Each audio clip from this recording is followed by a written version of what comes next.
गावामध्ये बुवांची एक आरतीची कॅसेट आली होती. तर त्या आरतीची कॅसेट खूप फेमस झाली होती.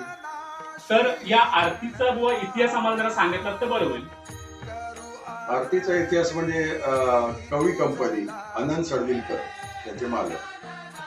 आणि नंतर मला म्हणाले की बुवा मला एक आरती टाकायची आहे. आणि आम्ही रेकॉर्डिंगला गेल्यानंतर आरती करायची म्हटल्यानंतर म्हटलं कुठली आहे, आणि त्यांनी ऐकून दाखवली. तर खरोखरच मी प्रभावित झालो त्याने. आणि ही आरती कलेश्वराच्या मंदिरामध्ये भाभी कलिंगड दशावतारले त्यांची फेमस आरती होती. आणि भाभी कलिंगडच्याच गावातले आनंद सडविलकर त्यांनी हे सुचवलं आणि ती आरती आम्ही त्या कॅसेटमध्ये घेतली. अतिशय म्हणजे प्रसिद्ध झाली. म्हणजे घरोघरी गणपती अजून सुद्धा हो. इव्हन म्हणजे लालबागच्या राजाकडे पण पहिल्या दिवशी लावली जाते.